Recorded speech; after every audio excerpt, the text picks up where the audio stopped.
TGIF, everybody. Thank God it's flat. Thank goodness it's Friday. Thank Gilgamesh for Frankfurters. I don't know. Welcome to Iron Will Media's Flat Earth Friday Frenchcast. My name is Josh Corey. We've got Adam, Zach, Walt, John. Your typical Flat Earth Friday. We've got an awesome guest for you, too. Stick around. You're not going to want to miss this.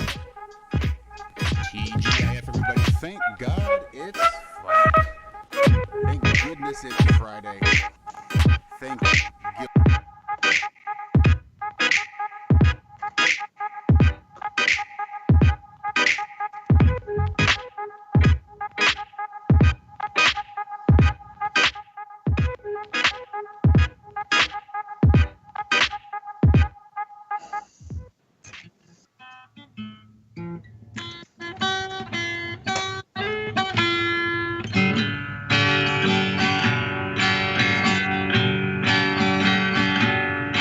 Little boxes on the hillside, little boxes made of ticky-tack, little boxes on the hillside, little boxes all the same.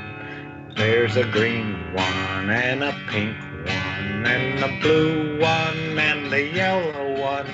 They're all made out of ticky-tacky, they all look just the same.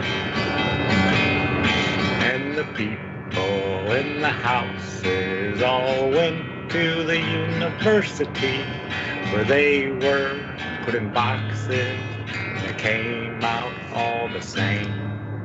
And there's doctors and there's lawyers and business executives, and they're all made out of ticky-tacky, they all look just the same.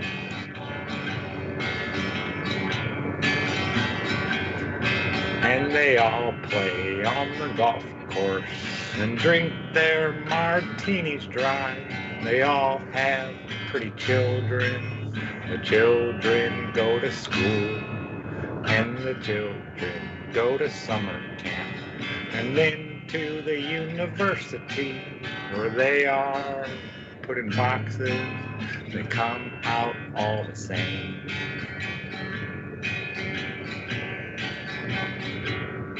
And the boys go into business and marry and raise a family in boxes made of ticky-tacky. They all look just the same. There's a green one and a pink one and a blue one and a yellow one. They're all made out of ticky-tacky. They all look just the same. Woohoo!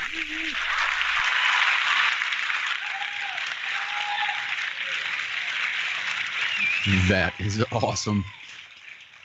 Yeah, copyright strike that if you can. Give it your best shot. Right? Nice one, Zach. That was our own Zachary Zabala. I changed a word in it, so I think we should be good. I'm sure that would have been the issue. Great. Well, everybody, welcome. It's another week. We've all made it back here. Adam, how's vacation going?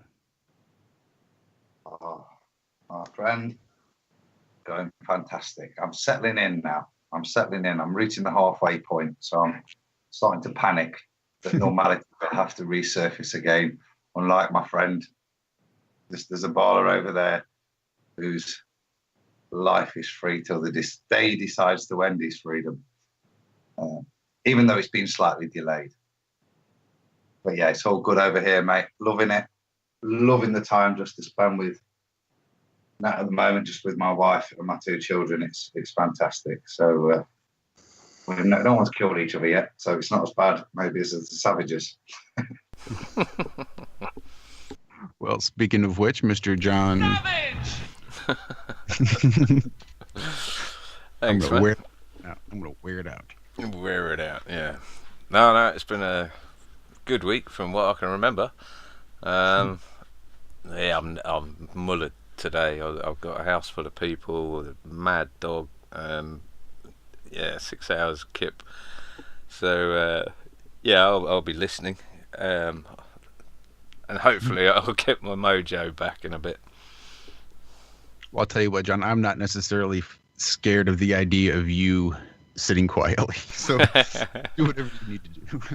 It will be against my against my nature, but yeah, we'll see how we go. How about you, Mr. Walter? Did you get a nap in? You raring to go for this evening's show? Always got to bust me about my nap, man. You know, I'm old and decrepit. I have to take that tiny little bit to get my energy up for the show. Yeah, I'm better. I'm jealous. I actually took a lot longer messing with my guitar and getting everything set up to do some recording a whole different way, and that took a lot longer than I thought it would. So it was a long, really short, like an hour, maybe an hour and 15. And I don't know if it's the sleep deprivation or just getting something accomplished. Like Zach was talking about before we started on the air, he took apart and reassembled a lawnmower and just had it running perfect. So just that feeling of getting something you want done, that I feel better, especially after my bad Tuesday I had on TFR. If anybody doesn't know and didn't hear, I had a little issue with Kratom. We can talk about that more later, though. By the way, hope everybody's doing good out there. I see a lot of you in chat. Welcome. Glad to have you. And then I guess we already said hi to you, didn't we, Zach? A little bit, sort of. You talked a little bit about you singing.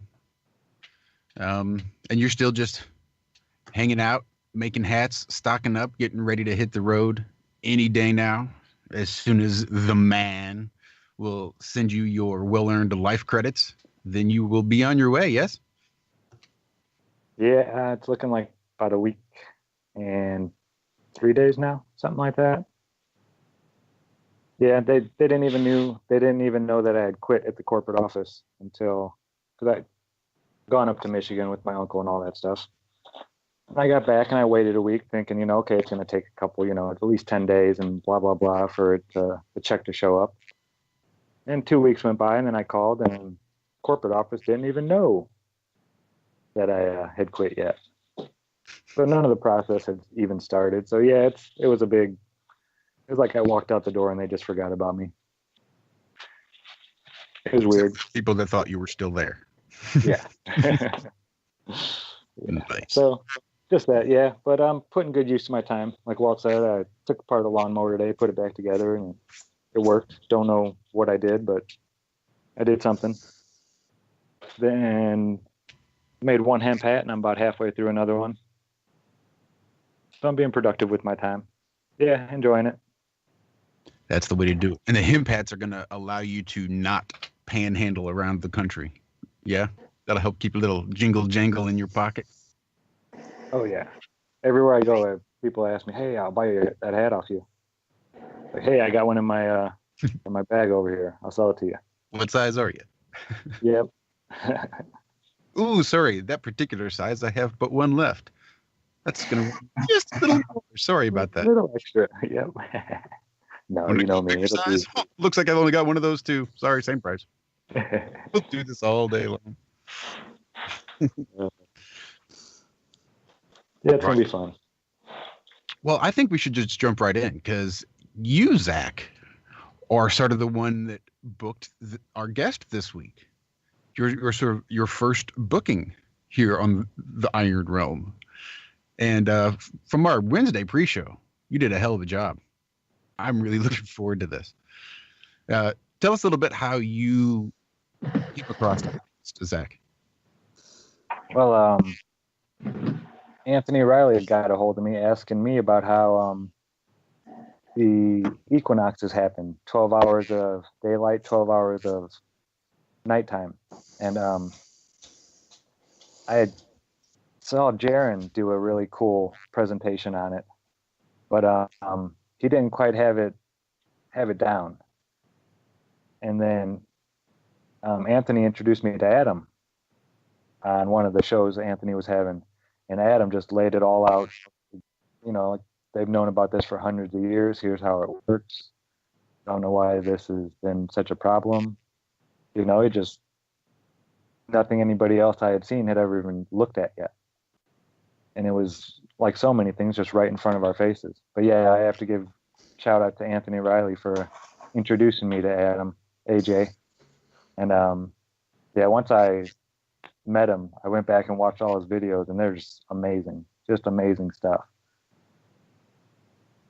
So if you haven't, definitely go and check it out. The one about the equinoxes, I think that one's number 12.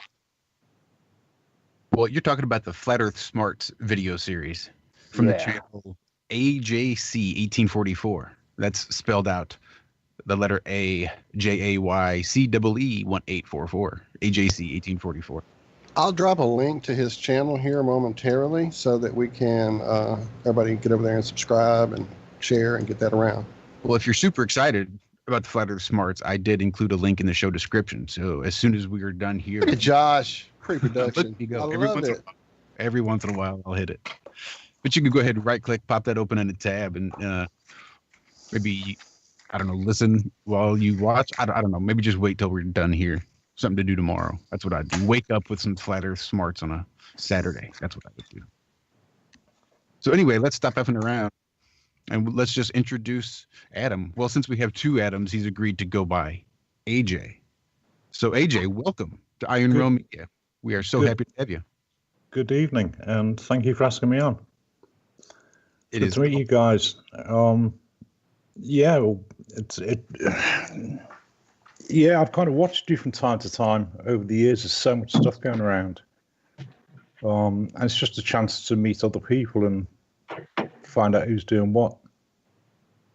And Anthony Riley has now made my marked list. No, I know He's on all of our marked lists. Don't worry, pal. No, I know Anthony's all right. He's a good guy. He is a good guy. We're a big fan of Sleeping Warrior. Yeah, two Scousers together. Always a recipe for success. So I'm trying not to be racist. Go on, do your best. Well, believe me, they I've often heard, I've heard them all. And our channel is gone for hate speech.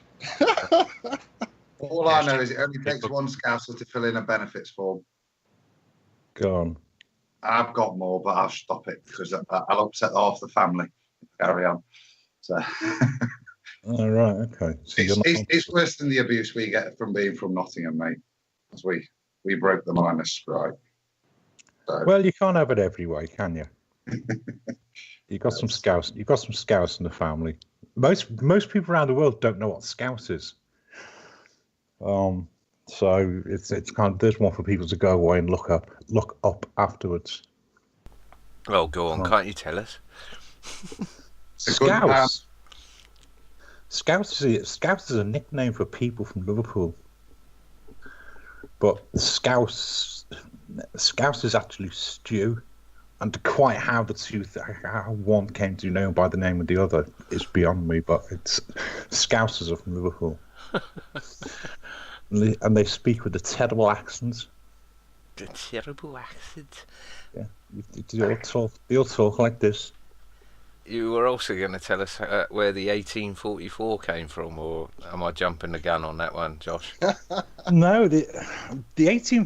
Do you know when you go when you open an account with Skype and all that sort of stuff? There's millions of people with your name anyway, and they offer all the obvious ones like year you were born and all that sort of stuff.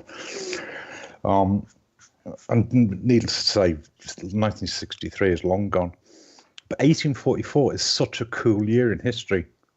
And I say to people, go and look at 1844 and see the sorts of things that happened. And I've got reasonably good reasons for believing why those things happened. Not least because they thought the world was going to end. So all of a sudden, you've got all these weird religions popping up, like Jehovah's Witnesses and the Mormons. They popped up that year. But then you've got who wrote Origin Species? The name keeps slipping. Darwin. Darwin drafted Origin Species in 1844. And then things like the Baha'i Faith was launched in 1844. And then once that number hits your radar, you start noticing where it pops up in all these weird places. And the Seventh-day Adventists thought the world was going to end. So they all sort of sold everything up, and we're all sitting there, legs crossed, arms folded, waiting for the end of the world to come, and it didn't happen. Still sitting there today. Yeah, so you can slice that any way you want. There's people who thought the end of the world was going to come, and it was a good thing. And there's people who thought the end of the world wasn't going to come, and they could start their own religions and throw their own things into the mix. Maybe we'll see some more religions popping up after 2012, won't we? Because everyone thought the world was going to end or something was going to happen then. So I wonder what. I shudder to admit it. I missed the 2012. I know that there was all the hype about it, but the day it was something like May, wasn't it? It was supposed to happen. And the first time I actually thought, what date? December 22nd, I thought. Might even be that. That's how unswitched on I was about it. And I could be wrong. And when I looked it up, it was the previous day. The world was supposed to end yesterday. That's the end of the world. That's a poor show, isn't it? Missing the end of the world, mate. That's shocking. Yeah. I'm looking for it, and I'm still here. I think there's people who say every October 23rd is the end of the world coming to. For some reason, that number pops into my head that day. That's a weird one, isn't it? It's not a special date or anything. It's not an equinox or a solstice or anything. No, I think that's why it sticks in my head so much. I remember the last 2012 on for a few years there, everybody, this October 23rd, blah blah blah. I don't know why. Well, for a few sacrifice victims, it's probably the end of the world. That's a pretty heavy-duty week leading up into Samhain and Halloween, where they're all preparing their sacrifices. True. Yeah. Mm-hmm. Cheers for that, Josh. Let me go and put my virgin on the altar. And we're good to go. Right, so what do you want to talk about? Talk to us about how you started up doing the Flat Earth Smarts. How did that come about? Or just the backstory of how you got to Flat Earth, even. I think I've mentioned this before, and this is because it's so freaky because everybody's saying, people are watching YouTube and they're all believing the Earth is flat and all that sort of stuff. None of this was. I got into this in 2014, and none of this stuff was going around. It was I was walking in the park at 1:30 in the morning, trying to figure something out, and all of this thought just came to my mind: the Earth's flat. And you think there's some disembodied spirit somewhere having a bloody laugh here. So I wandered around for 15, 20 minutes and kind of thought, do you know what it could be? And at that point, I kind of laid into the books and read people like Rowbotham and Jerry Hickson and you've seen all the old names. And I thought, do you know what? This could be true. The world really could be flat. And because there was none of the fuss about it, because what I noticed is towards the end of 2014, there was some old names. Somebody called J. Henning Cologia, who I believe is over in Australia, but I might be wrong. Was doing a thing sort of once a week, Flat Earth News, and it was just little tidbit things. I made the mistake that I don't doubt a lot of people made at the time. I joined the Flat Earth Society. And then I found out what a shill was. Right. The thing is, because there wasn't all the fuss about it back then. It was this little corner of the internet where all these people were sort of saying, "Guess what? The Earth might be flat." And then dickheads started popping out. And the guy that supposedly came up with universal acceleration and all that rubbish. Were all trying to make a name for themselves. It was like a downsized version of what's going on with YouTube now. Sort of people trying to be the next big name, and I just thought, I'll sod this. I mean, it cost me 15 quid. All right, I basically went in there, pillaged their library, got all the books I needed, and thought, nah, there's nothing there. I think the most involved conversation I got into was some Aussie guy called Oz Jeff, who did everything he could to try and get me to not to join the Flat Earth Society, which I thought was just funny. Here's this guy from halfway around the world spending all his time trying to convince some bloke at the other side of the world not to join. I thought, 15 quid's nothing. Frankly, if they need it more than I do, they're welcome to it. So that was kind of how I got to where I am with it. And then it all sort of blew up in 2015 when the first thing that I saw that I thought was actually had some legs was when Mark Sargent did Flat Earth Clues, because it was just because they were put together really well, and they were bite size, and it was just, I mean, he didn't come out and say this is it, the world's flat and this is how it all works. He just said, look, these things are going on. Go away and think about them. Yeah, I think that's woken a lot of people up, isn't it? Is Flat Earth Clues. Yeah, and I don't know why he's coming in for so much flack now. It's kind of, I suspect the little green-eyed monsters crept into it all, and people are trying to make them set a reputation for themselves, and it doesn't do anything. It doesn't get us anywhere. I don't give a monkeys about the people. It's the information they put forward that I'm interested in, and I'm mature enough to be able to eat and spit out the bones. And the thing is, you need to be able to sift all the information really, really quickly, because there's so much out there. And what was funny is kind of mid 2015, towards the end of 2015, early 2016, people started cutting and recutting everybody else's work. Yeah, that's right. So you go in there every day, every other day, and kind of have a look at what's there. And there's loads and loads of new stuff, and you're watching something, you suddenly think, I've seen this. So and so did this 6 months ago. Deja vu, yeah. Yeah. So it all got very, very confusing, and it's weird because I understand that people have learned something it's a big issue, and they want to tell other people about it. But rehashing old stuff is not really going to get us terribly far down the road. So I kind of,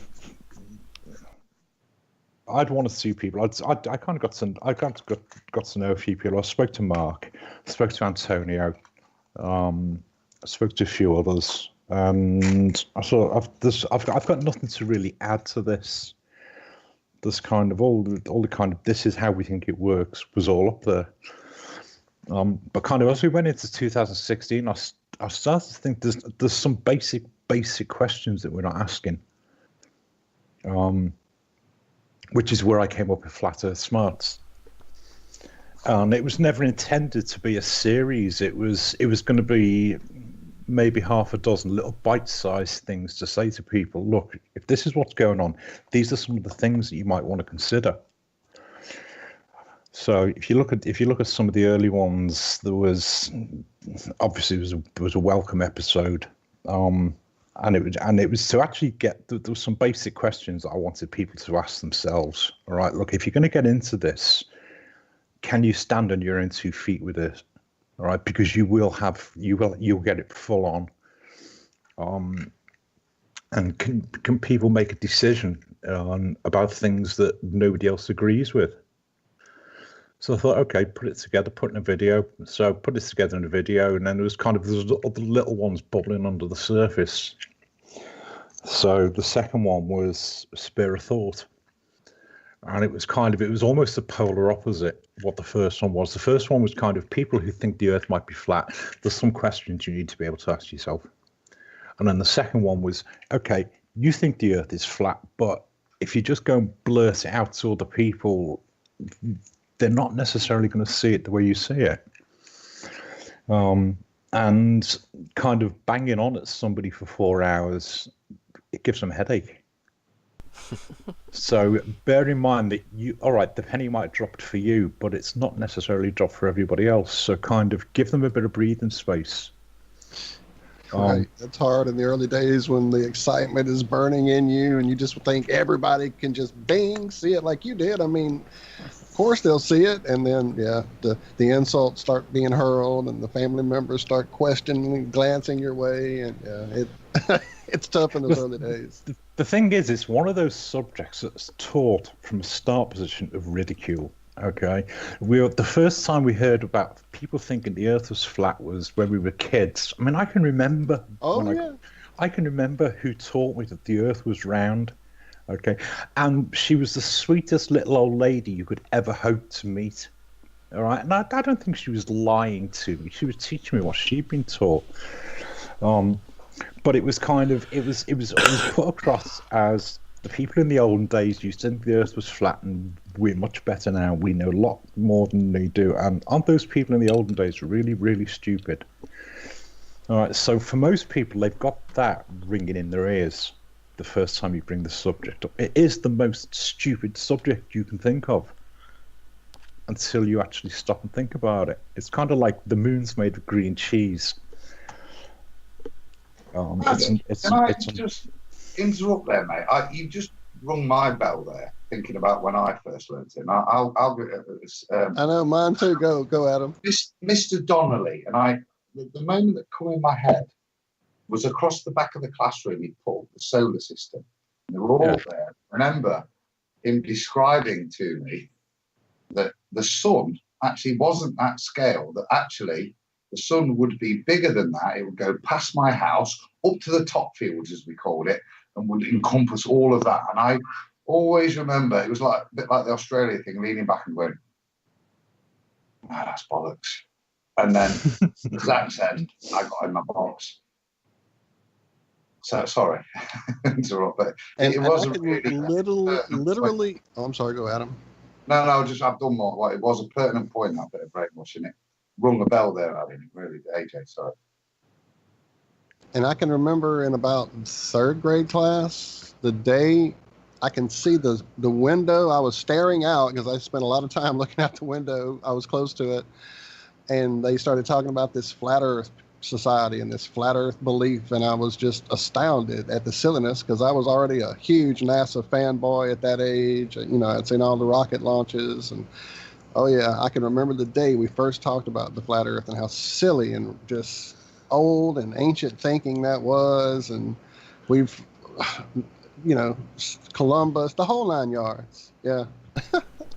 The curious thing about it, though, is it's rarely presented to us as this is what the people thought. We know better now because we know the Earth is a ball.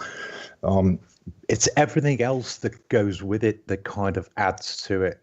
Okay, because you've got the whole solar system has got to be built on that spherical model. I remember the day we landed on the moon. Indeed. And I looking out of the living room window at the moon that night to see if I could see the men on the moon. I love it. And it was, of course, I couldn't see a damn thing. Most of the point, there was nobody there. Right, but we didn't know. We were all excited, or I was. Yeah, and we thought we were getting television broadcast from the moon. Okay. It's kind of all that goes with it. So come on, man, the president called them on the moon. It has to be real. Oh yeah, it was the good president as well, wasn't it? It was Richard Nixon. He was a good guy. Good guy. Good guy. Only nearly got impeached. So yeah, it is. It's kind of it's all the additional stuff that gets bolted onto it. It's not just the Earth, and therefore go away and think about it. It's once you throw out the globe, you then got to think, well, the solar system can't work the same anymore, and the planets can't be the same anymore. And all these beautiful pictures that we were shown at school, this is what Saturn looks like, and this is what Jupiter looks like. For most people, go outside and have a look. They don't look anything like that. And that's the first disappointment. I'm unmuted just to say that I was so disappointed the first time I tried to see that through a telescope. All right, okay. Well, I didn't even I didn't even get as far as the telescope. I looked up and there's supposed to be big balls in the sky, and they're not there. I want my money back. It's funny you should say that, though. Adam, you saying about your teacher. I was saying the other night, no, about. I thought everyone out there knew a teacher, generally geography or, generally a geography teacher that was a flat earther, and everyone sniggered and laughed behind their backs and everything. But apparently, I'm alone on that sort of front. But I knew at least two at for school. Sure. There was one, not at the school I went to, but the town that I moved to when I moved out to the country.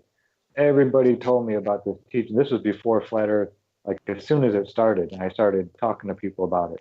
They're like, oh yeah, our science teacher, Mr. Watts was his name.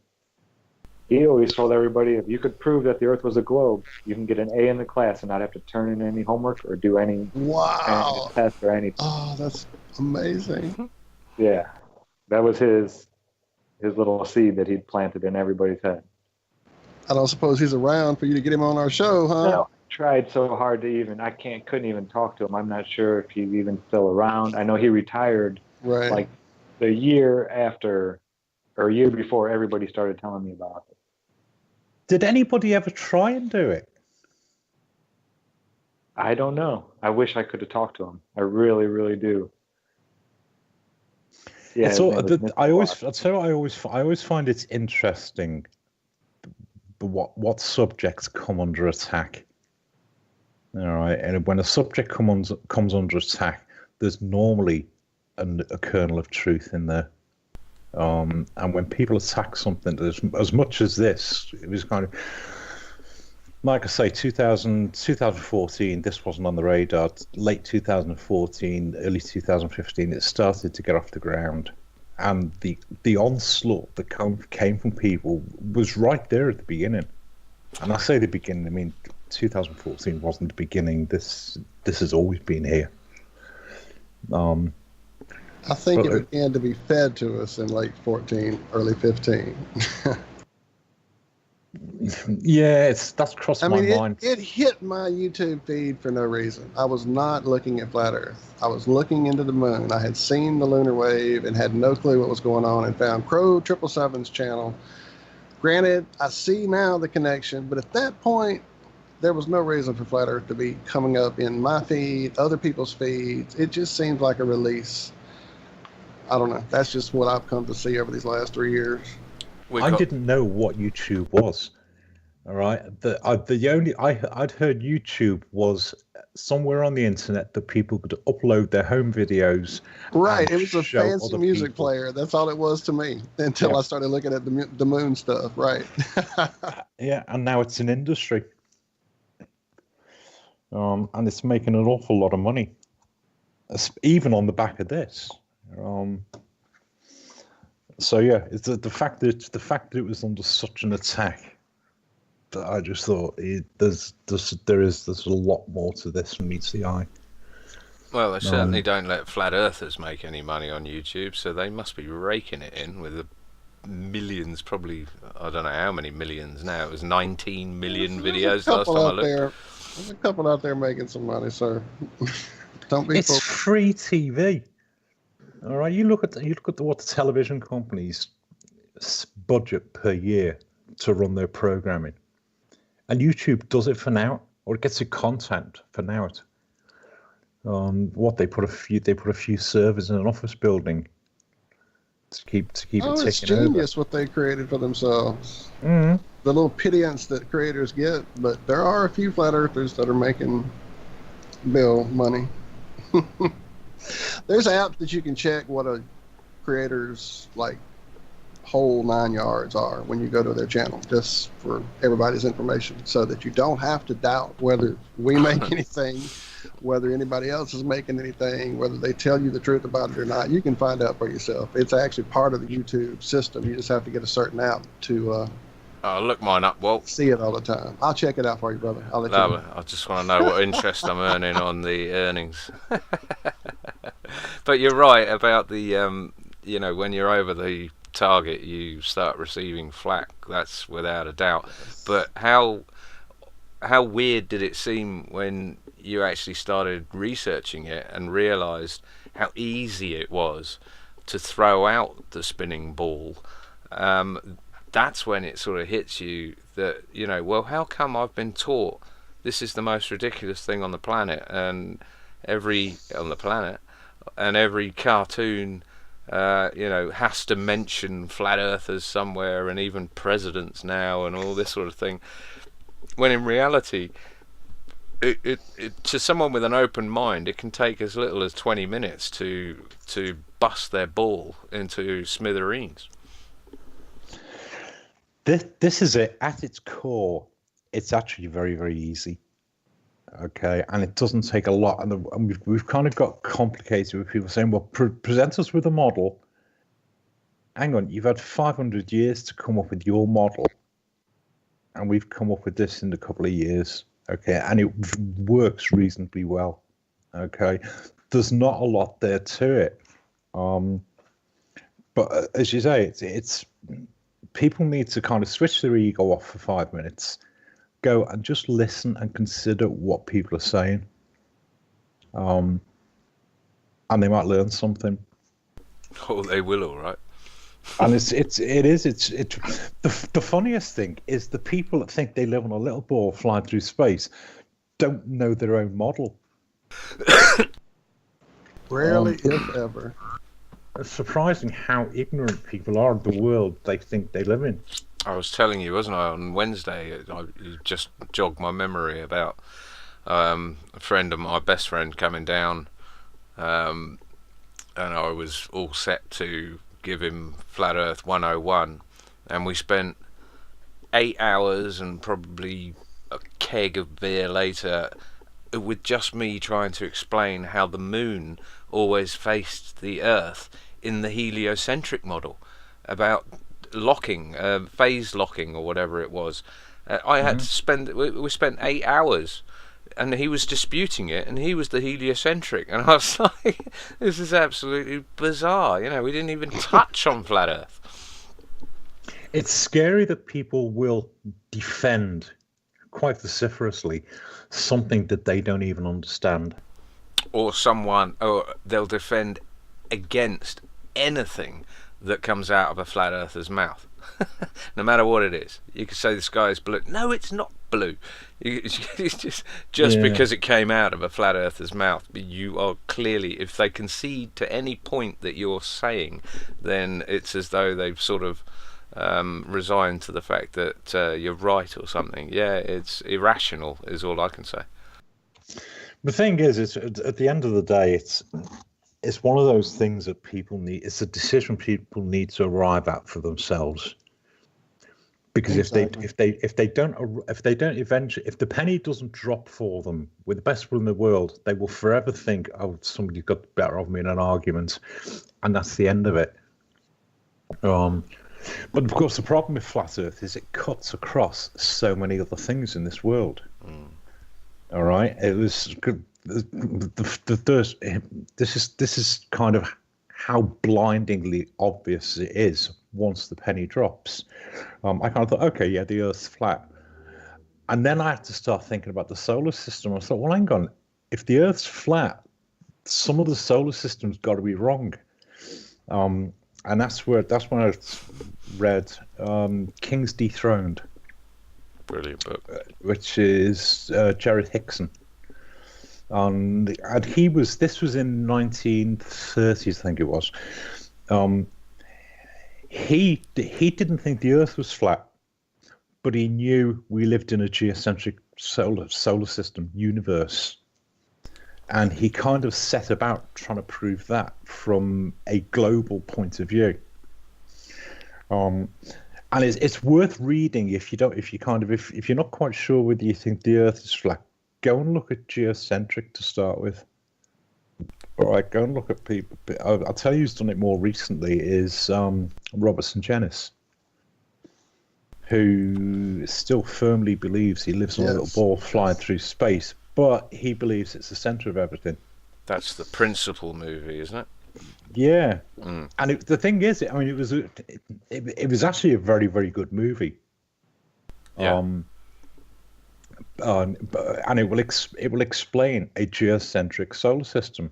All right, so if you're not quite sure whether you can see over a curve when ships disappear and all that sort of stuff, leave that one out for a minute. Go and look at geocentric, because he's got some very, very good scientists who said, look, there's something wrong out there.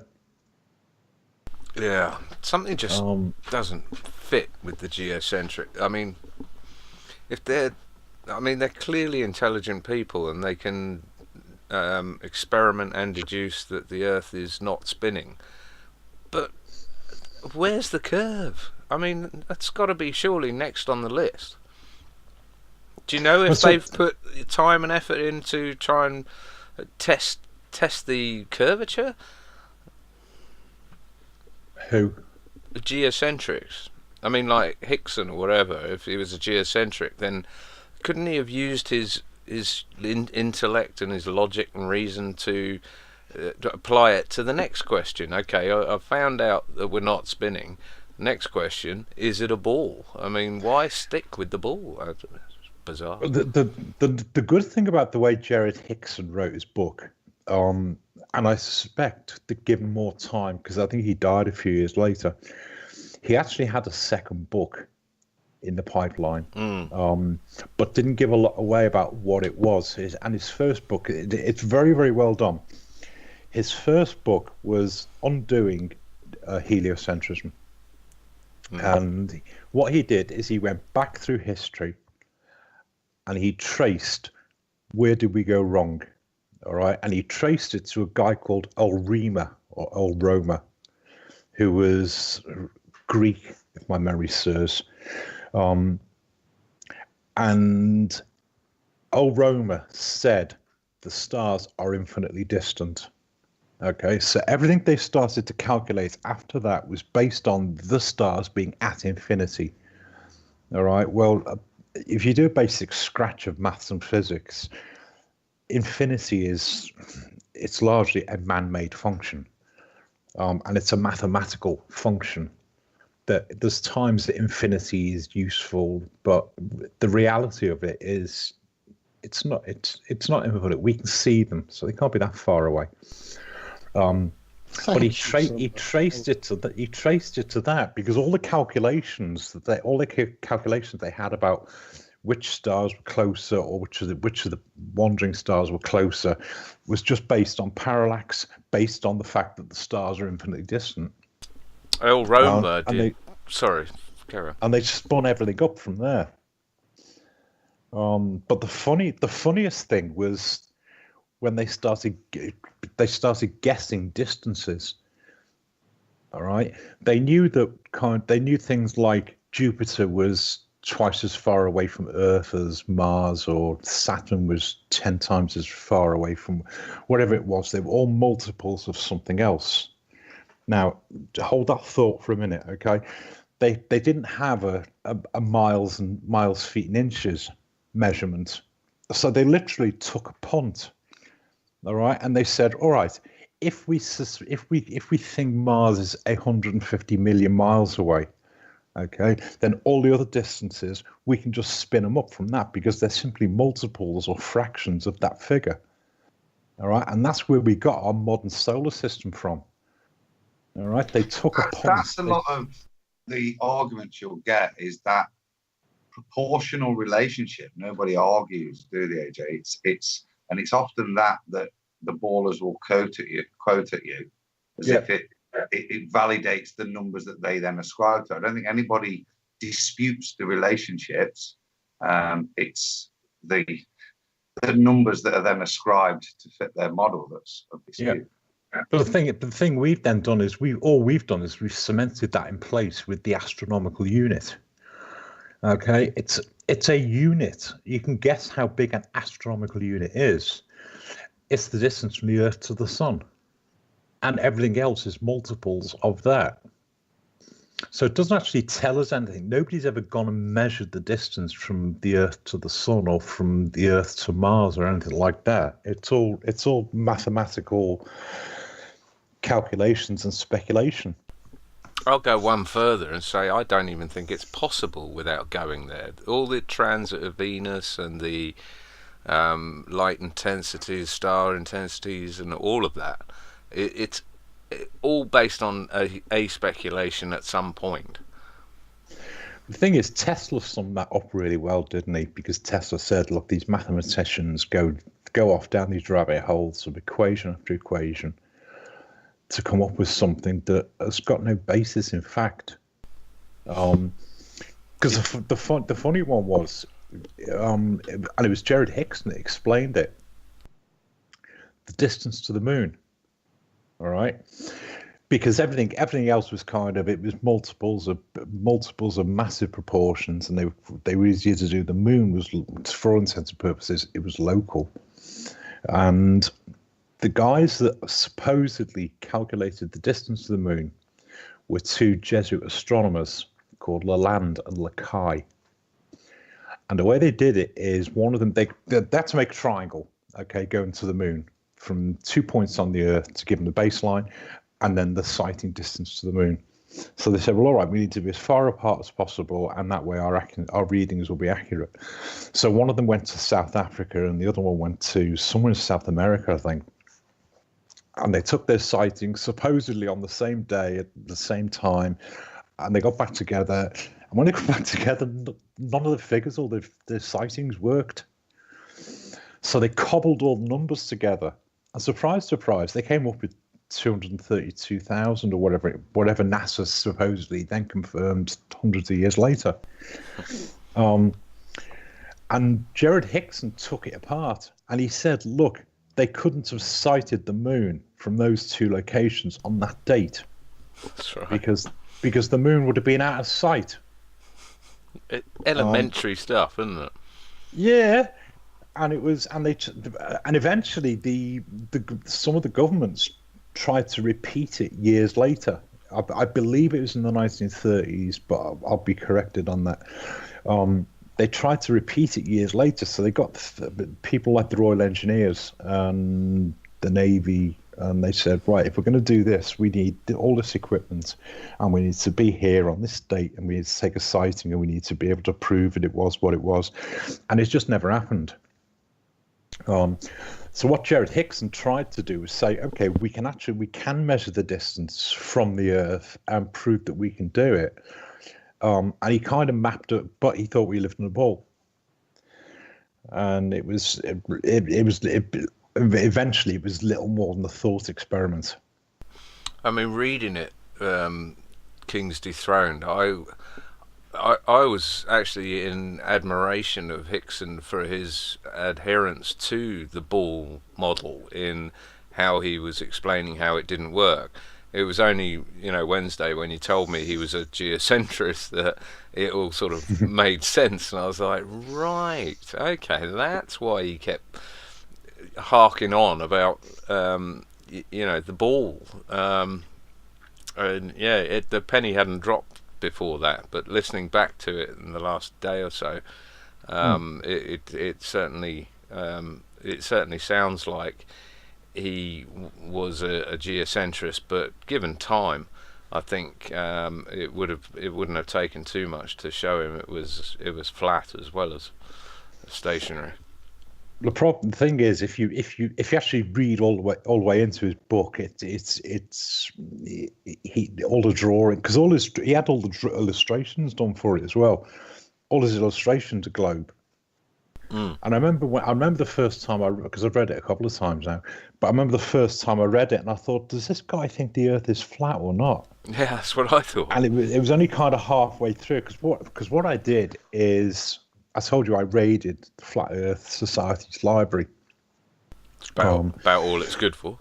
Because the thing is, all their books are out of copyright now, and they're starting to deteriorate. So I said to them, "Does anybody?" And there was a couple I wanted to find bits that were missing. And I said to them, "Look, is there any objections if I go ahead and publish these electronically?" And they said, "No, it's out of copyright. You do what you want with it." So I ended up republishing King's Dethroned, Foundations of Many Generations, and a short book called See Earth Globe by a guy called Albert Smith. And it's funny because he wrote it, and I think it was the 1940s, because we were at war. And the language in it is saying, well, we can't do any more of this because our people are at the front and all that sort of stuff. But if you look at how these books fit into history, not King's Dethroned, Foundations of Many Generations is a flat Earth book written from the biblical perspective. All right, but it doesn't get biblical until kind of halfway through. Sort of like Terra Firma, would you say? A little bit, and yeah. even Robotham as well. That was biblical too. But what was interesting is at the beginning of the book, there's a letter from the author to Samuel Shenton, who was running the Flat Earth Society at the time, and we'd clearly just landed on the moon because he'd written his book. Apparently, we landed on the moon, and he's kind of left holding this book saying the world's flat, and NASA saying no, it's not. We've been to the moon.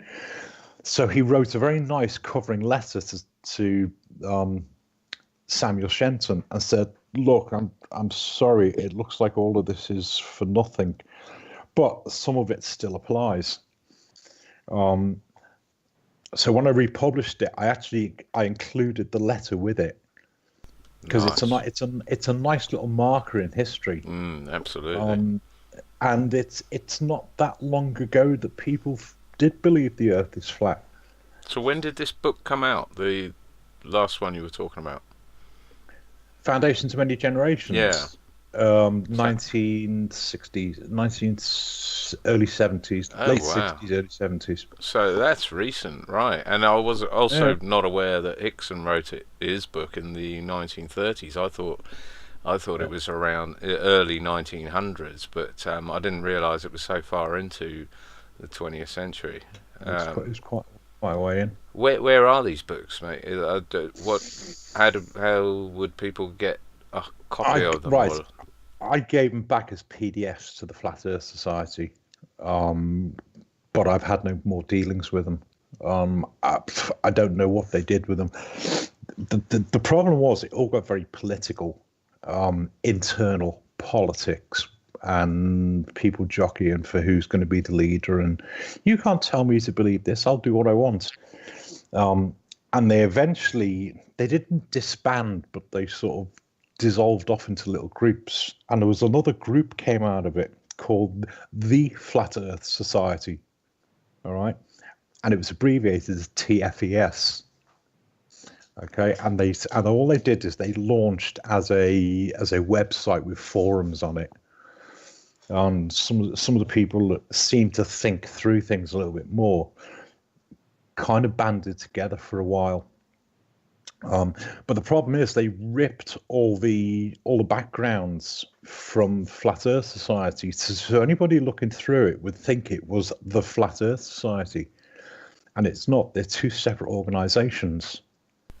So I gave the books to the Flat Earth Society, the second one.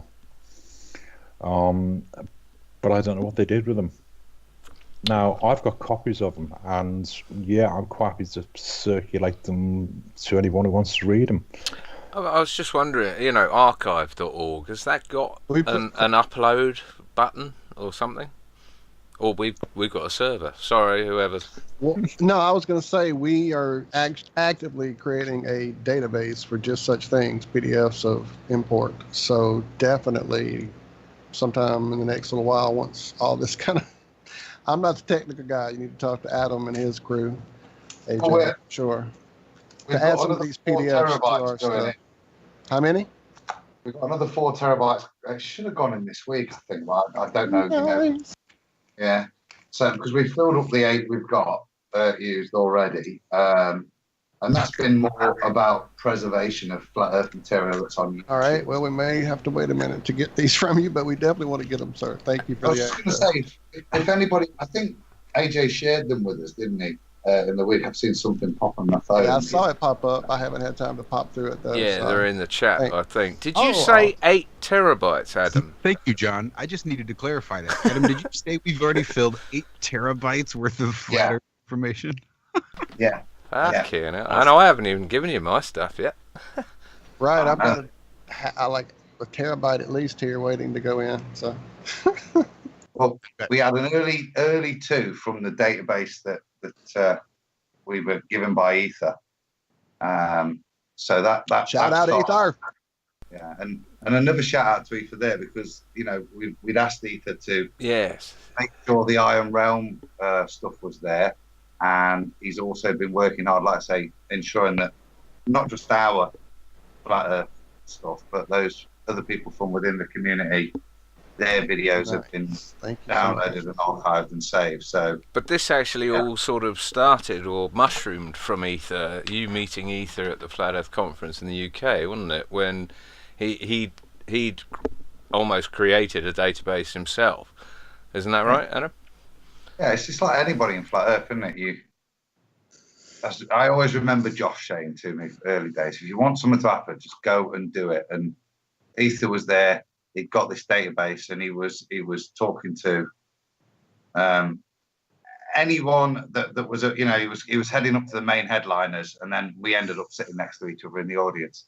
And I just found what he'd gathered amazing, and it will be available pretty soon. Like I said, the focus at the moment is ensuring that all this information is stored. We don't want an info wars happening to us.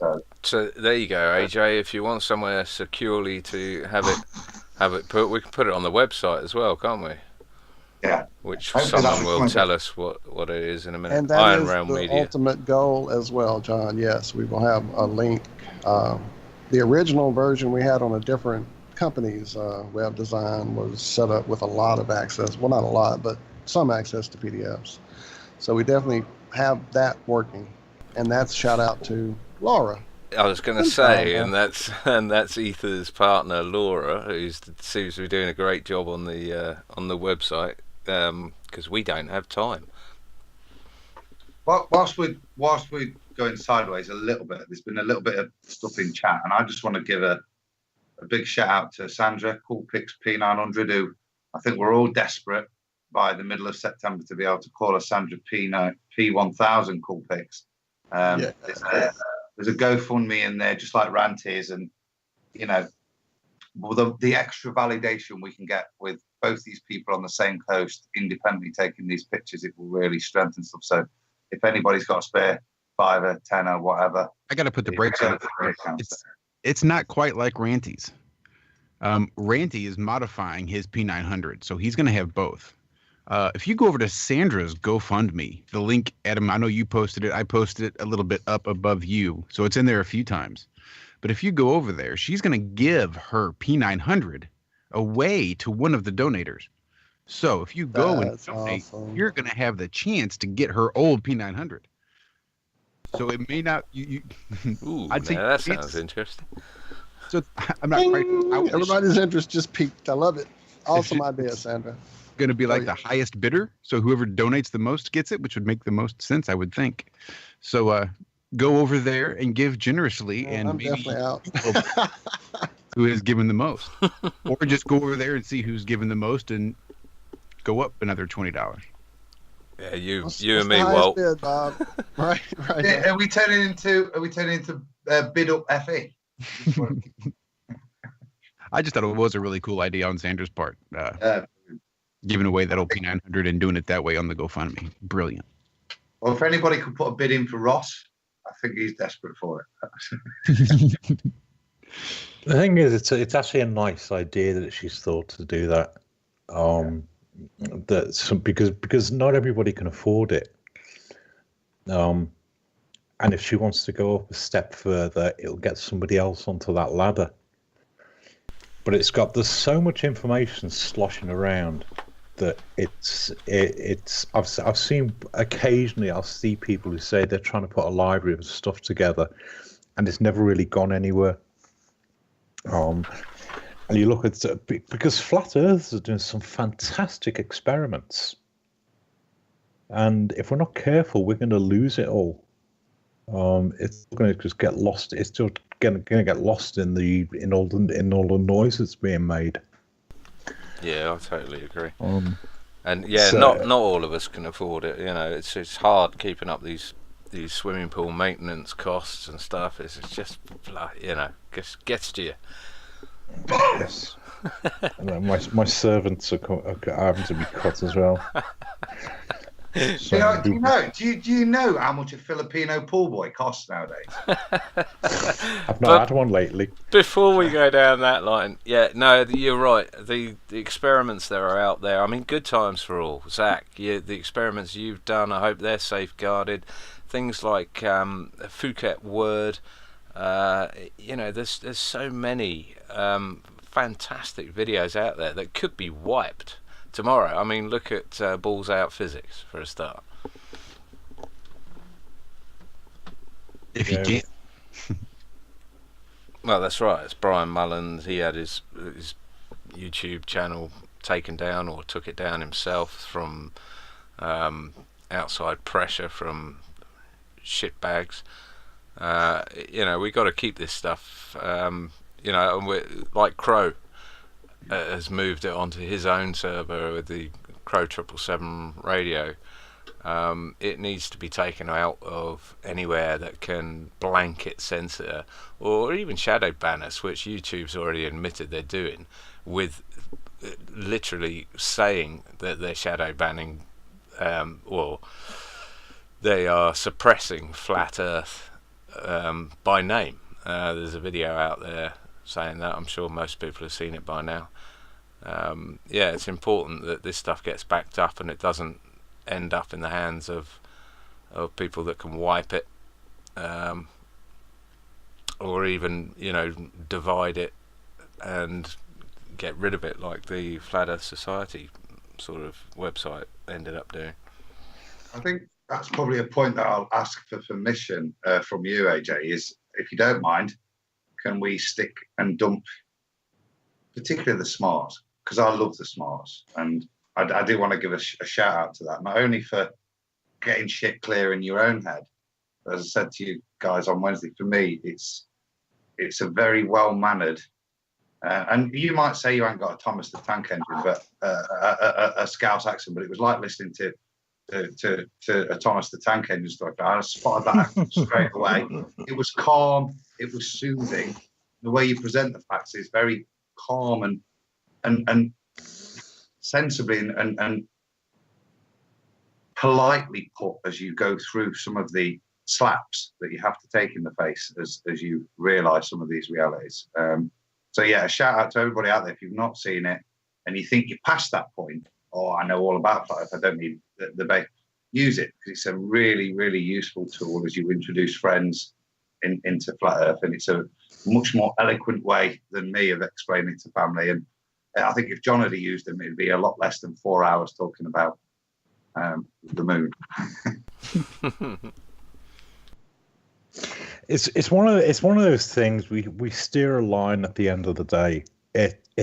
We do want to jump in and explain it all to everybody. The downside to that is, if you want to explain all of Flat Earth to people, you need weeks to do it. I spun the numbers up at one point. I did it never got as far as a video, but it was about we were doing all this Brave New World thing. Well, we know the world's flat now. We're going to get rid of the Jesuits, and we're going to get rid of the Illuminati and all of this, and everything will be wonderful. And it never goes anywhere. But the point was, at that point, I spun the numbers up, and there was something like 97. If you watch the videos back to back, it would have taken you 97 years to watch them. All right, and this is 3 years ago. All right, so I shudder to think how much is out there now. So with the best will in the world, you're not going to have all the time you need to explain everything to everybody. And it's kind of, there are some things that I think work in short bites, and there are some things you can do in full length and say, right, okay, This is what we think the map looks like. This is what we think the sky does. This is how we think the seasons work. This is how we think the sun, the moon, and the stars work. And let people find it at their own pace. And you did that brilliantly with the planisphere. Do you want to talk us through how you came up with that and what the overall idea was behind that? Yeah, the planisphere was one of those words that I kept seeing pop up. All right, and it was being used almost interchangeably for the word map. And I kept, as I was digging through everything, there was a guy in the States in the 1970s called William Eisenhower, and he invented something called a universal planisphere. And what he did is he took the AE, he actually used the AE map. He used Alex Gleason's AE map, all right, and he took a map of the sky, all right, put them together, and he said, look, navigators use the stars and the sun and occasionally the moon. They use the lights in the sky to navigate. And the problem is to take a sighting from a star and calculate it up. It's a massive calculation to do it, but it's very, very accurate. And what he did is he invented this thing called a universal planisphere. And that's when I first realized that planispheres started off as looking at the sky. It's a little bit like an astrolabe, and it rotates. But I couldn't find one anywhere. The guy Eisenhower died, and his son took over the company. And apparently, they've still got some of them, but they never really made it into full circulation. He was, like I say, he died. I think he died just after in the early 2000s. So I kind of took it apart, and if you go and read the patent document for it, it shows you what all the layers are. So I went back to looking for planispheres, and I found you can buy these things online. There's a company called Philips that's been making these things since the late 19th century. I've had one since I was about 10, and yeah, I've still got it actually. And I did the same as you. I took it apart. Yeah, and it's the thing. The thing is, when you first start to look at the sky, what everybody does nowadays is you go to the internet and you type it into Google, what constellation am I looking at? And Google throws up all these great pictures with loads and loads of stars in them and loads of labels, but you can't find your way around it. And more to the point, it doesn't tell you what the pattern is in the sky. And eventually, I found Philips made planispheres, and they cost a tenner, which is nothing. So I thought, okay, let's have one of these. So I ordered one, and when I got it, I realized how simple it was. And I remembered from years and years ago seeing something that showed the sky rotating past a window, that you could see which bit of the sky you were looking at. And that's what an astronomical planisphere does. It's simply, you've got around one edge, you've got the dates, 365 days of the year, and then the inside ring is the time of day. And all you do is you match the time of day to the date, and it will show you what the sky looks like above your head. So I started pulling this thing apart because I thought, I want to see what the whole thing looks like. And one of the astronomical societies put a very short video just to explain how to read a planisphere for looking at the stars. And he pulled it apart. And I thought, it's for some reason, this information is not being put together all in one go. Now, the way it tends to get sold nowadays is they've made the Earth into a ball and they've turned it on its side. All right. So everything tends to be either northern hemisphere or southern hemisphere. All right. Anything around the equator is largely absent. All right. I found one planisphere that claimed to show what the stars were like at the equator. And we kept getting all these people saying, well, the stars if you go to the equator, you'll see the stars in the northern hemisphere spinning one way, and if you look at the southern hemisphere, you'll see the stars spinning in the other direction. Well, hang on a minute.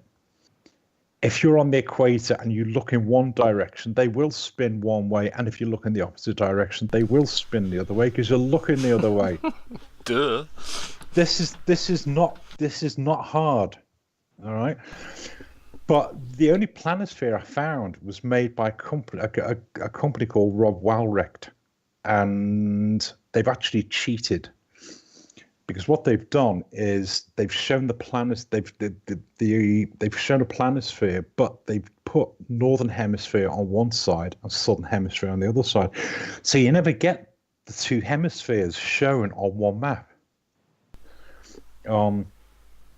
Yeah, the one I've got is a northern hemisphere one. I know that.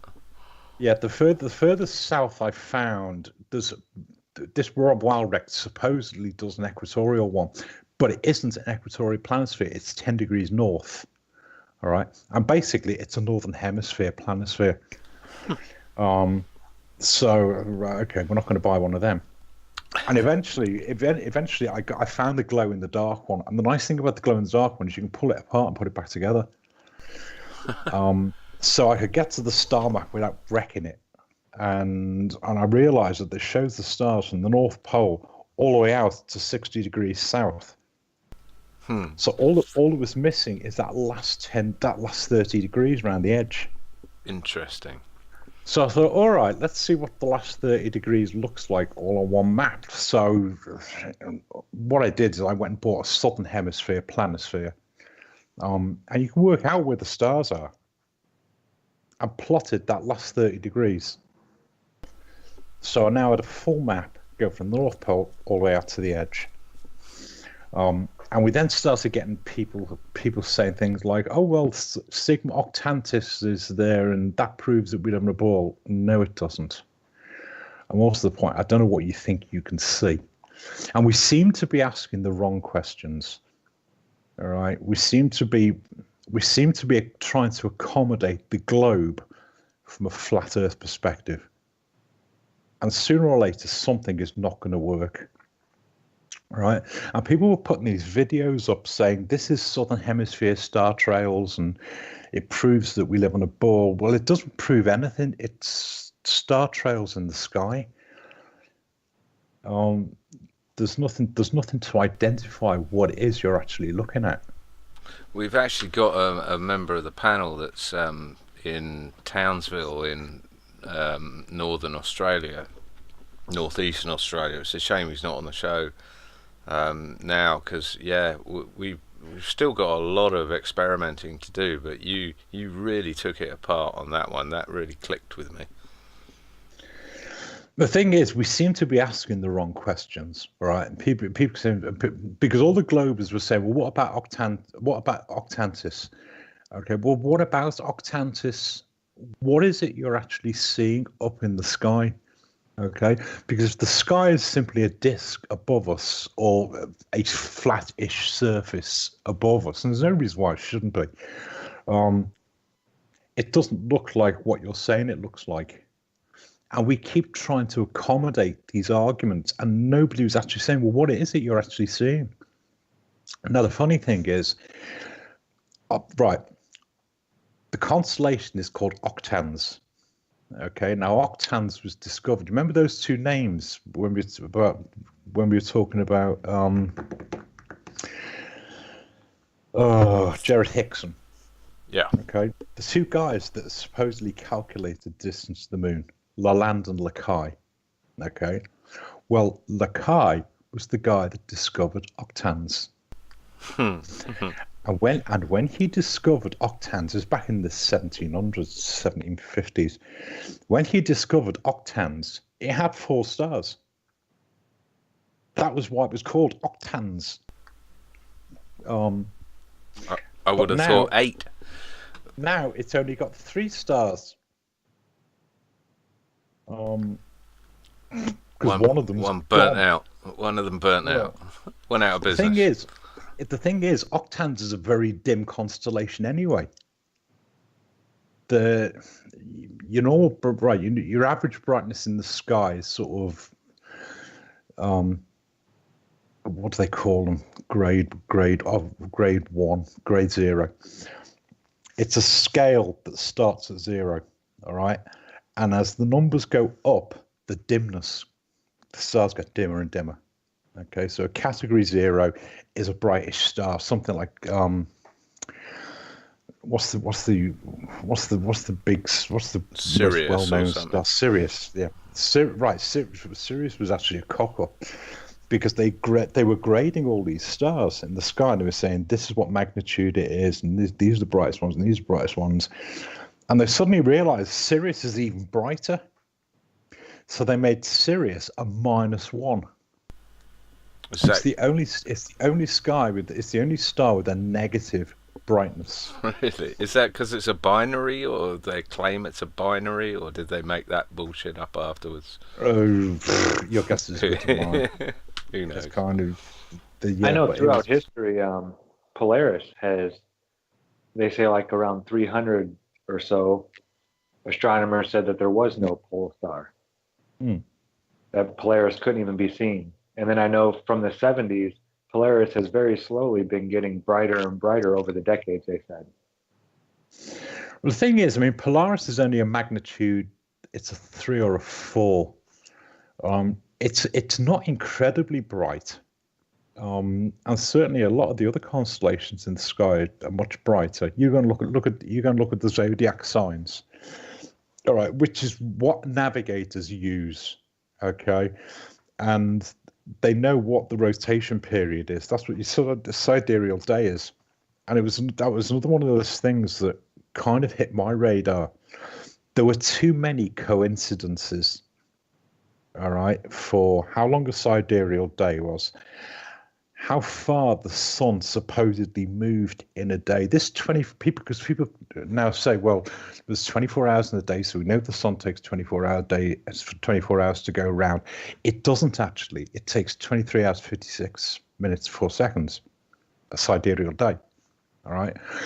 But what we've done, which is why the days get longer, going from winter to summer, and then shorter, going from summer back around to winter again.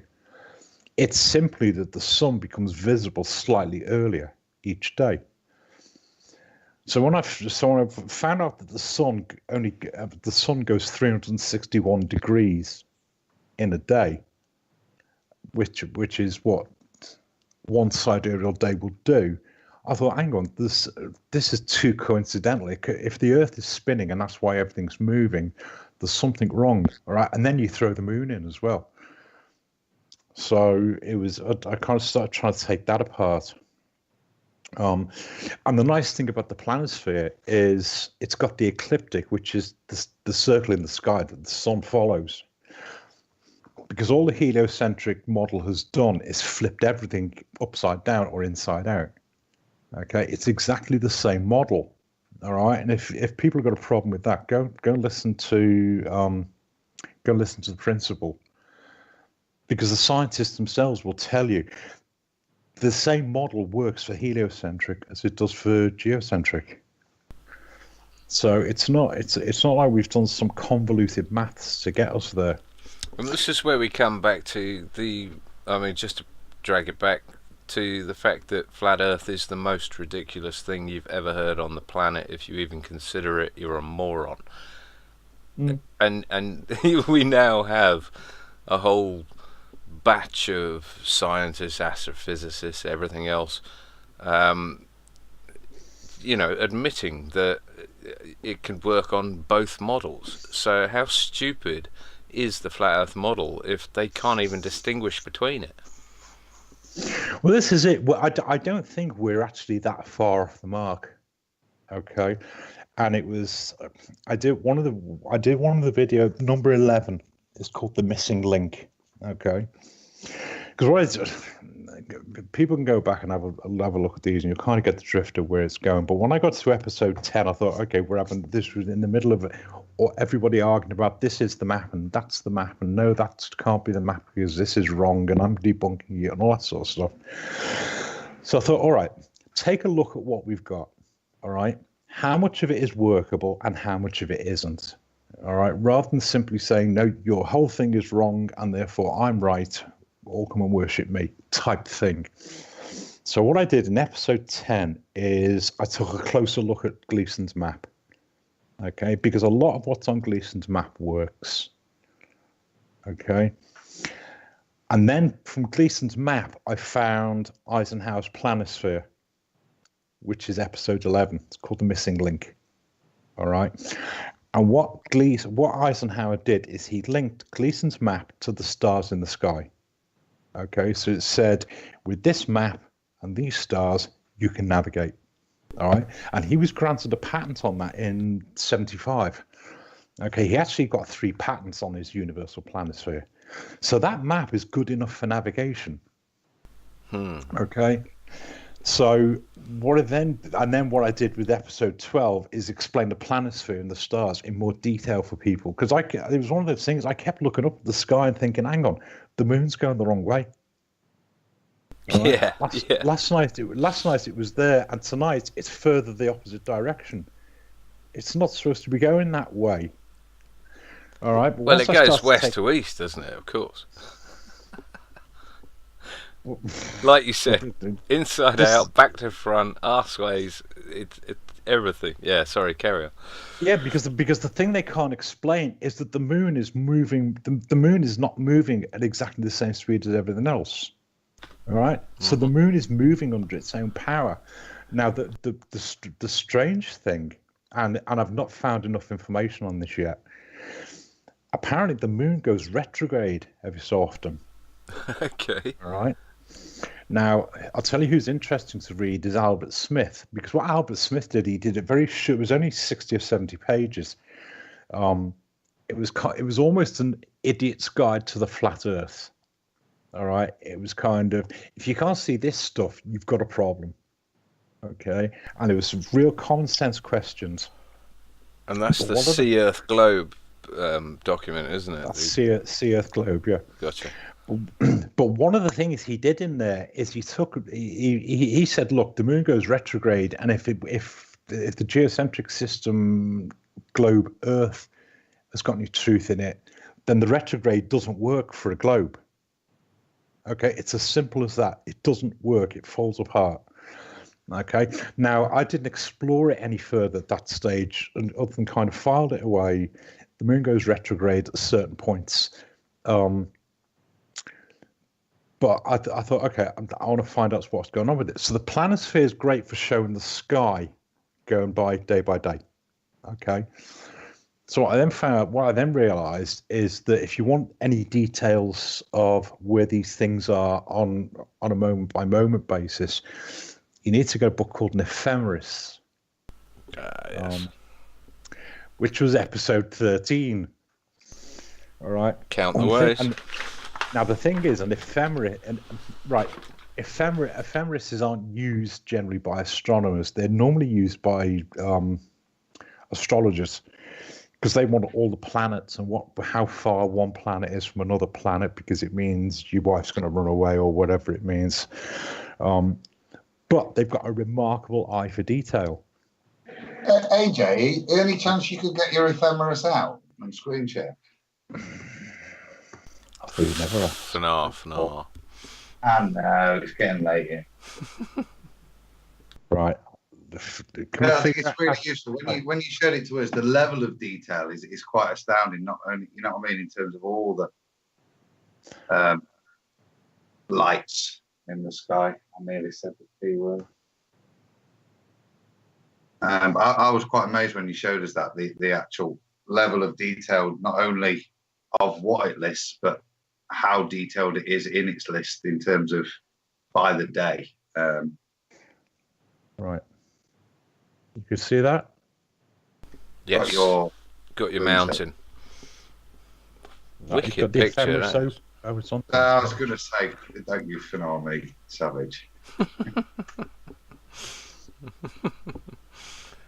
There we go. Yeah.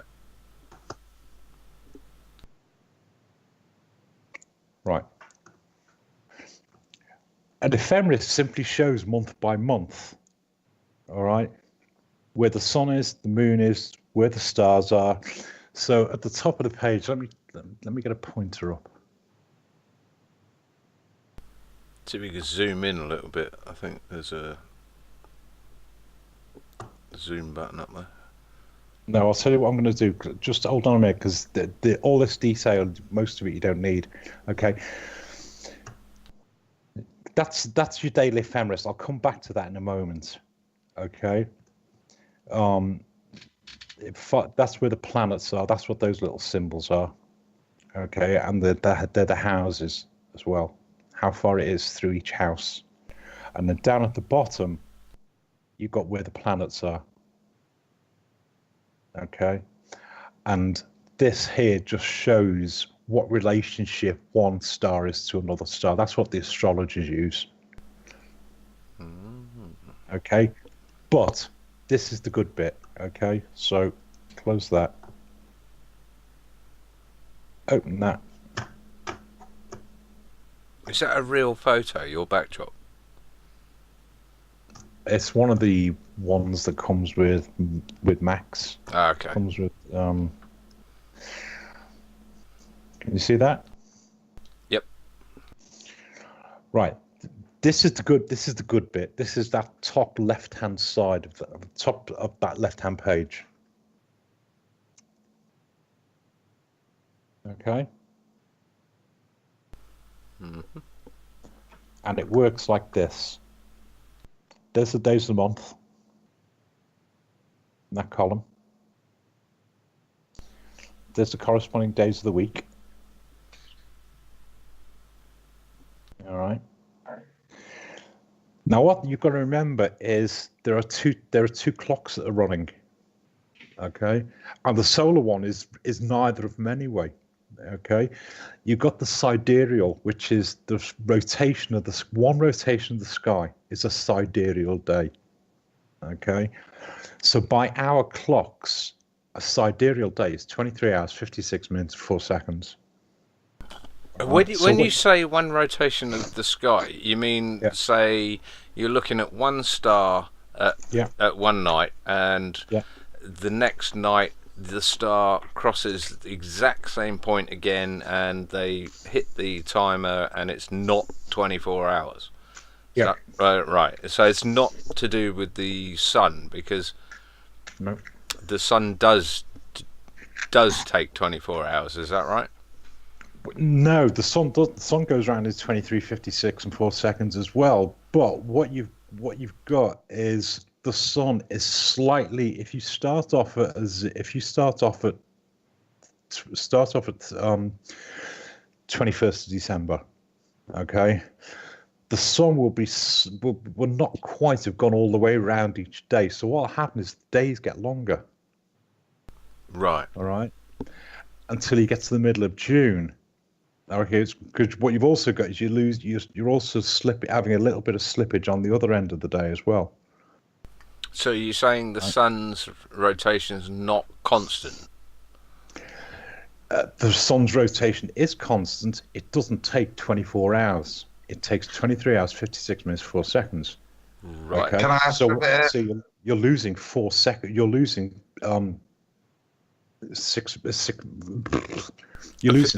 4 minutes a day. A few minutes a day, yeah. Okay. AJ, can I just ask a question just on that? Is that, and this is from my understanding, is that why we see with an analemma a movement, forget the y-axis, but why we see the movement on the x-axis of an analemma when they're drawn? Right. You know the way too far off. No. You bang on the mark. You know the way the sun goes round the ecliptic. Okay, it takes the sun a year to go round the ecliptic. Yeah. Okay, and each day the whole sky makes one full rotation. Nearest damn it. All right. So over the space of the year, the sun goes from Tropic of Capricorn to the Tropic of Cancer and back again. Yeah. Yeah. Right. The moon. That'll be the movement on the y-axis, so where we see it higher and lower in the sky. Yeah. Now the moon does the same thing. Okay, but the moon does it in 1 month. Now, where have Right. we heard that before, guys? 360-degree cameras ring a bell? Sorry, Yeah. carry on, AJ. Yeah, that just confirmed something we've discussed before. Sorry. This was the thing I couldn't figure out. Okay, and I did it back in, it was episode 7. Okay, because everybody was saying, well, the reason the sun goes from the Tropic of Cancer to the Tropic of Capricorn is because the Earth is on a tilt. Okay, why does the moon do it? All right, and all I got was these stupid comments from people saying, well, you do realize the moon is a 5-degree tilt. What does that do? It doesn't do anything. Okay, the moon needs to be moving between Cancer and Capricorn. Yeah. All right. Yeah. And the only thing that explains it is the ecliptic itself. Okay, because the sun and the moon both go around the ecliptic. Now, the moon's ecliptic is slightly different from the sun's, but in terms of it mattering, it doesn't really matter. Okay, so the moon goes around the ecliptic as well, but it only takes a month to do it. So what you'll see is the moon go from Capricorn to Cancer and back to Capricorn again. All right, now you can't do that with a planisphere because it's changing too fast, which is why I got the ephemeris, because what the ephemeris will show is, I'll come on to it in a sec, all right, but what the ephemeris will show is where the moon is month by month and day by day. All right, so what you've got is you've got two clocks running side by side and they're out of sync. Okay, now the astrologers use sidereal time because it's more accurate for them. Okay, so what you've got in the ephemeris is you've got sidereal time, and all it's doing is it's comparing sidereal time to solar time, which is our clock's solar calendar. Okay, so that's that column. Okay. What's that column actually saying? I mean, you got Thursday 0:14:28, Friday 0:18:25. What is that registering? The rise of the sun, or no? It's just all it's marking is the sidereal clock. Right, so picking a random star. It's separate. It's like having two clocks running at different speeds and putting them side by side. Okay. They're useful occasionally if you want to compare them. If you want to say what sidereal time is it at midday in Greenwich on such and such a date, because all these are Greenwich Mean Time. Right, I've got you. Okay, so for argument's sake, if I wanted to go down to the 10th of March, all right, 10th of March, it'll be midday at Greenwich. It's 23:11, 23 seconds sidereal time, right? And it's mainly the astrologers that use it, all right, because they calculate, because they pay more attention to exactly where the moon is minute by minute. So being dumb again, it's 11 hours, 11 minutes and 23 seconds out of sync at this point compared to me watch. Yep. Yeah. And then But it's simply two different clocks. Yeah. And some people, well, it's not. We all live by the solar clock, but astrologers, and if you want to believe what they say, probably NASA as well pays attention to the sidereal time. Do you know what I always thought was funny was when we were asking about eclipses. Okay, and they go into this big scientific spiel about, oh well, we look at it and we work it out where it is and we can predict it, all that sort of thing, and then we go and ask some guy in the back room and he tells us when the next eclipse is going to be. That's right. Yeah. So you've got this great military agency with billions of pounds being sunk into it, and when you want to know where an eclipse is, you go and ask some greasy little guy in the back room. And all these supercomputers and everything else we've got going.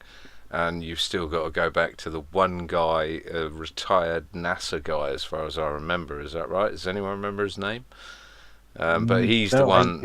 I'm looking at it interviewed right recently. now. He what? He was interviewed recently, wasn't he? Oh, was he? I missed that. Yeah. He was, and so that's what, like I say, what they do is they go squirrel away. Because people keep saying, oh, with our model we can predict. Well, we can predict with the flat Earth model. Here, this is it. Well, I mean, this is it. Whether you're a flat Earth subscriber or a globe Earth or whatever you subscribe to, it's not difficult to predict eclipses as long as you've gathered enough data for 18 plus years. You can predict an eclipse quite accurately. It's just a recurring problem. It's just a recurring clock. The gentleman's name is Fred Espenack. He's been at it for, let's see now, how many years? Since he was 12, he saw his first eclipse. 6 years later, it's not giving me a date.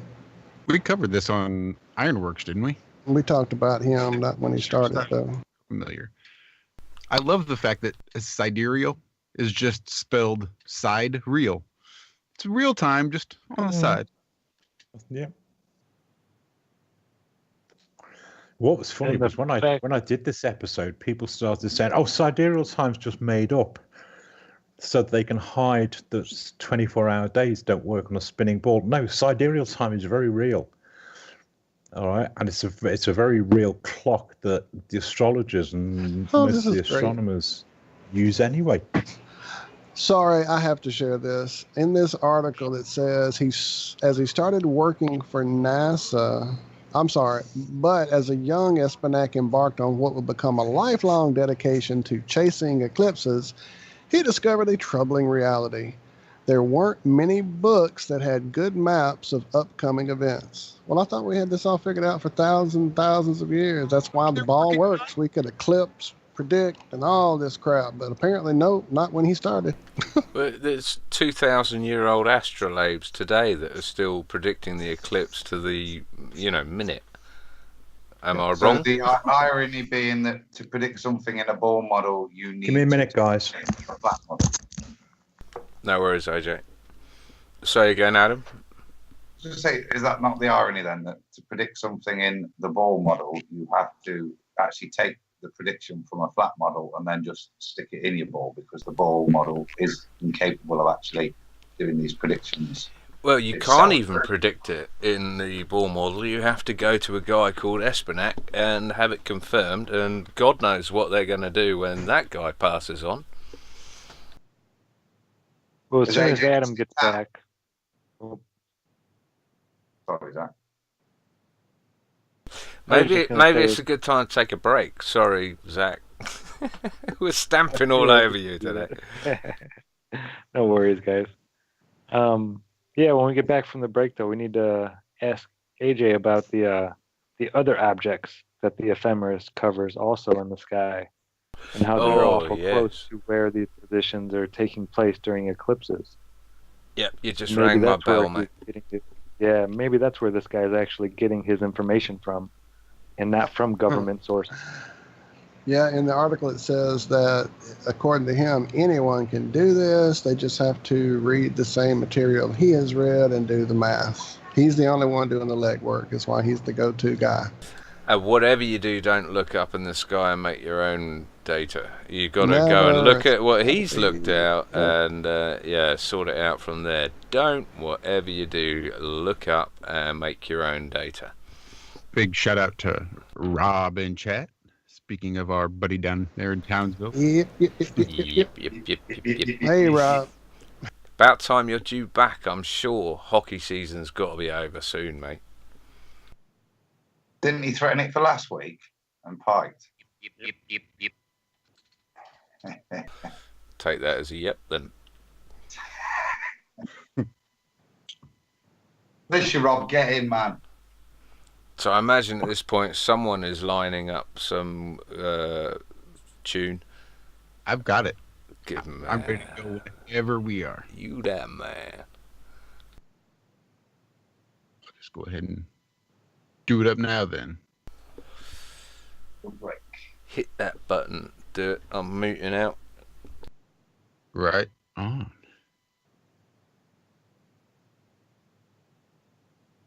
Well, I can do something then. Yeah. AJ's back. So should we let him know what's going off? I think that would be, at the very least, a polite thing to do.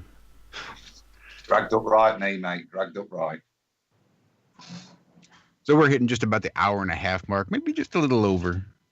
So AJ, what I think we're going to do is take a little break. We have a little theme song type thing that we play pretty much every week. We've adopted by a young girl named Cheyenne. Walter found it a couple years ago, and we've been using it pretty well ever since. So we're just going to take a little break. It's almost 4 minutes, so you can sit back, relax, and listen, or I don't know, go have a smoke. I don't care what you do. But while we all scramble for coffee. I am I'm going going to sing along. On mute. All right, then I will go ahead and start, and we will be back in just about 4 minutes, give or take. This is IRM Media's Flat Earth Friday Frenchcast. And hold that thought, AJ. We'll come straight back to your ephemeris. We're up pretty high.